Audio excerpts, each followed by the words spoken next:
Hello, ladies and gentlemen, and welcome to COASTER-net Update. We've got some breaking news tonight out of Sandusky, Ohio, where Cedar Point has just dropped another teaser trailer for that coaster in the back of the park, formerly known as Mean Streak. Now, this one, we've seen one already. We've seen that they're coming. This one, just as ambiguous as the last one, ladies and gentlemen.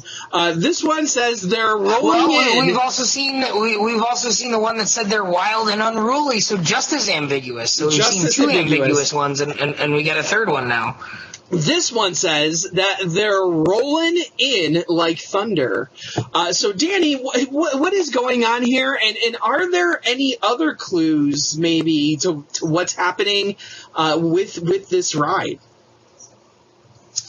You know, you and I have been talking about this a lot, off the air, just, texting back and forth. And when we talk on the phone, talk about show ideas, it always seems like Mean Streak comes up, right? And what's going on. And you actually pointed out to me that there may be a significance to the dates that some of these teasers have been released, because was it, May 2nd and then June 1st and then July 5th? So if you take the actual date number, that's a 215, and that might be a hint at the height of what this would be, which would make sense based on what we're seeing in terms of the angles. 215 might be the range we're looking at. Especially maybe a 90-degree drop. I don't know. We're kind of not there yet, because it seems like they're doing everything else first, and then we're going to get the whole story at the end with the highest part of the ride, it would seem. So I don't know. It seems like there's a lot of pieces to the puzzle, but we don't have the edges yet of the puzzle. So we have a really hard time kind of putting together the framework of what we're seeing in terms of is the name really the thing that people are most interested in at this point, and the name and the theme? Because at this point, we probably have half of the ride constructed already, or pretty close to half of the ride. We've seen a lot of the different elements. We see a couple inversions. We see a couple of hills. I mean, at the end of the day, I don't know if there's a whole lot more to be left to be surprised about, because even some of the places where we don't have track yet, you can see the ledgers, so you know what the track is going to do. So I don't know if there's going to be a whole lot left to the imagination in terms of the ride itself when this actually gets announced. So is the big thing here now just what it's going to be called? Well, yeah, and I can't take credit for the 215 all myself. It was it did come from our good friend Ethan, who texted me that number. Okay. But when you look at this, like most of the ride, this thing's following the same exact layout as the old Mean Streak. I think a lot of people thought that maybe the layout would change drastically and maybe there'd be added parts, but for the most part, it's following the same pathway. It's doing a lot of different stuff as it follows that pathway, and elevations are changing here and there, and how it goes through that pathway, but generally speaking, it's following the old Mean Streak pathway, and we see most of it being done. We still have the first drop that still needs to be completed, and pretty much the rest of the second half. We just recently saw the mid-course brake run, which looks to be completely intact. It's a straightaway right there where the old brake run was. So I don't really foresee us, getting rid of the brake run. Anyone who's surprised about that is a little bit foolish, because we kind of knew that was going to happen. We knew it was going to be a long ride. Cedar Point needs the capacity. You knew they were going to put the mid-course in there so they can keep their high dispatch times. Anyone who thought that there was not going to be a mid-course brake run somewhere in some way, shape, or form was kidding themselves, honestly. And I think the only question left is how does it keep its speed in the second half? Hopefully it does. I'm a little concerned now with that brake run that you might run into, because I'm a noted critic. Well, I'm a noted critic of New Texas Giant, and my criticism is that it dies in the second half. And I was hoping that Mean Streak would avoid that same fate, but it sure seems like it might continue that way. We don't quite know yet, but it does seem like it could run into those same issues that New Texas Giant had. Maybe there's something to it here. Maybe They're running a new train style. We've heard rumors of RMC developing a new train style. We know they're doing it for the single rail stuff already. We've seen the test videos of that.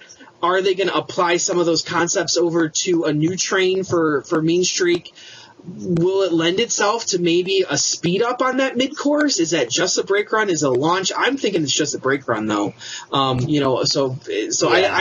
I think you're right. I think especially with the turn that comes right at the end of that brake run, it's a very tight left hand turn that has very little banking, so you're not going to be able to hit that with a whole heck of a lot of speed. And the drop coming off of that mid course brake run is very tight as well.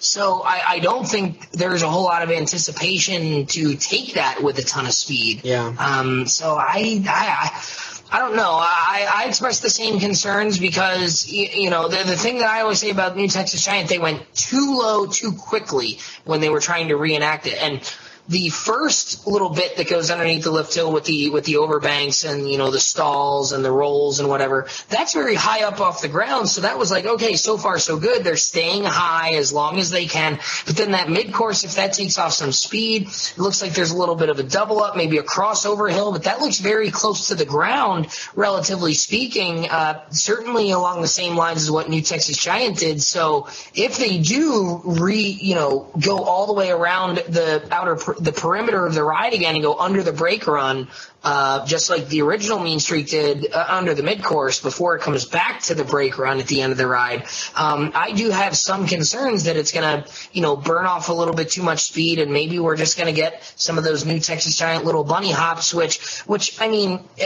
would I like it if there was more speed at the end of Texas Giant? Absolutely. That doesn't make or break the ride necessarily for me. Maybe it brings it down a notch or two, but that's a big deal breaker for you. Is kind of just I've used the term meander. It kind of meanders its way back to the brake run, and if it does that, you're limited in what you can do in terms of elements if you do decide to meander back to the brake run. So hopefully there's something surprising in store, or hopefully they figured out some way for it to keep its speed, or hopefully maybe there's a different plan, and maybe it's not going to go all the way underneath the mid-course again. But I'm still cautiously optimistic about this ride. It does look like there's going to be some fun elements. Looks like there should be some good airtime. But I'm not completely convinced that this is going to be the best steel coaster in the world, like so many people think it's going to be. So I'm cautiously optimistic. And on top of that, they haven't touched that haunt in the middle of this ride yet either. So for all intents and purposes, you're not going to. So, maybe you could cut through the middle and not go all the way around on that last turnaround to go back to the station. No signs of that, though. But remember, that station is also very high up off the ground, too. So it's going to be a wicked cyclone up to the station. Like back on the old Mean Streak, you were up high and you came down into the station. So how are they going to get to go back up high if you don't have the speed and then come back down into the station? There's a lot of question marks here for the second half, I think, still for Mean Streak. And I think an even bigger question that you hinted at the beginning here is what is the theme here? We keep seeing the word there, that they're coming. We keep seeing that, and I kind of threw out the idea on both our forums and at other places, other videos, that I think the there is referring to all the RMCs. And I do believe that, we know Hurler's being RMC'd, but I've begun to come around on the idea that California's Great America might be getting an RMC as well. That if you saw our last show with Dwayne of Beat the Beast, you saw us talk about California Great America, and one of the ideas there is that the SR1 could be the first single rail. I'm not saying Raptor track. I'm not saying T-Rex track. I'm not speaking on either of those concepts. But if it is indeed an RMC Raptor or T-Rex track, they are coming makes even more sense, because now you got three of them collectively throughout the whole chain. The only other thing I can come up with theme is the only thing we've heard rumored about. We heard Sasquatch at the beginning of this, and I don't think there's any validity to that rumor. But we did hear the word Stampede, and everything coming out so far that they're rolling like thunder kind of like horses stampeding, bulls stampeding, that thunderous sound.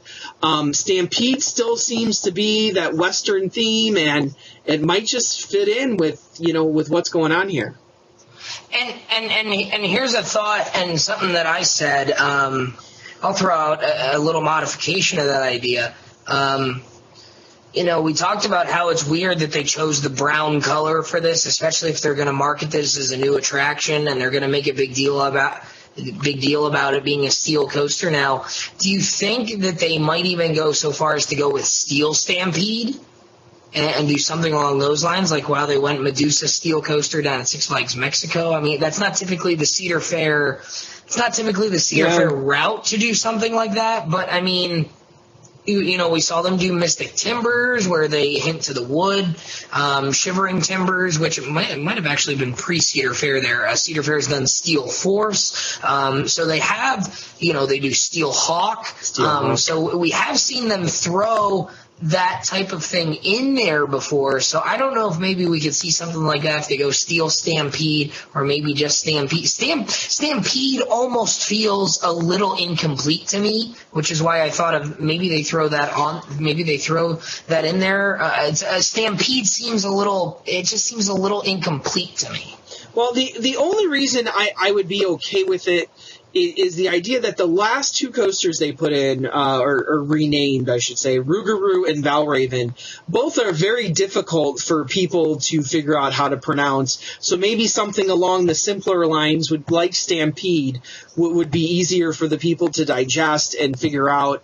I just think that you've put in two really hard names. Maybe it's time to simplify things and go with Stampede. That's the only thinking. I just don't know if the problem is I don't know how you market that on T-shirts very well. Your logo better be amazing. Like you said with Gatekeeper, you've always said Gatekeeper was kind of like a name that really didn't jump off the page at you. Nobody was excited until we saw the logo, and then they said it worked. And if you don't do an amazing logo, and usually Cedar Point does pretty good logos. Valraven was amazing. Gatekeeper was amazing. Raptor Cedar Fair's always one done of the a nice best, job with doing logos, even if the ride name isn't great. So hopefully they do a really good logo. But with the horses, you got Maverick right next door. It's almost you got to do bulls or something, and it's just Stampede. Stampede to me says buffalo. Yeah, something like bison, I guess. I mean, because I know of.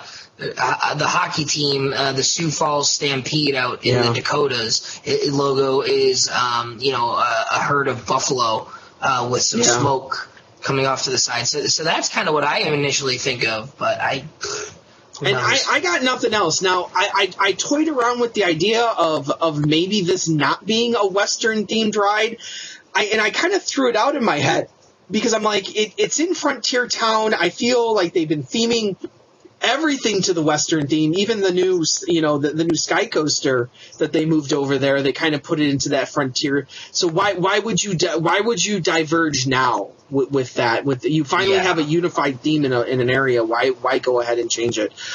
So I don't know for sure. But like you said, I think we got a pretty good handle on what this ride is going to do. At least the first half is pretty much almost done. The only thing we don't know is the first drop, what that's going to look like, if it's going to I also toyed around with the idea, are they going to try and break the steepness record? That, Cannibal goes, I think, 116 degrees. Takabisha goes 121. The construction doesn't indicate that, though. The construction indicates that they might go 90 degrees, which, as you and I said off air, if they go 215 feet and they do a 90-degree drop, they could easily do tallest, fastest, longest, steepest hybrid coaster, and they could nail all four of those in terms of first drop steepest, right? I mean, we've got the other ones that do these overbanks and these zero-G stalls, so you can argue whether or not that counts as steep or whatever you want to say about that. But I mean, they could go for 4 records right there in Cedar Point fashion. So I think that's kind of what we're looking at. Well, as always, thank you for joining us here on COASTER-net Update. We'll be updating you more. Hopefully, we'll see some more teasers coming out from the park very soon, and maybe, if we're lucky, even an announcement that we don't have to wait all the way to August this year, though I do think we will be, so don't worry about that. So, as always, ride on, Ride Warriors. See you guys.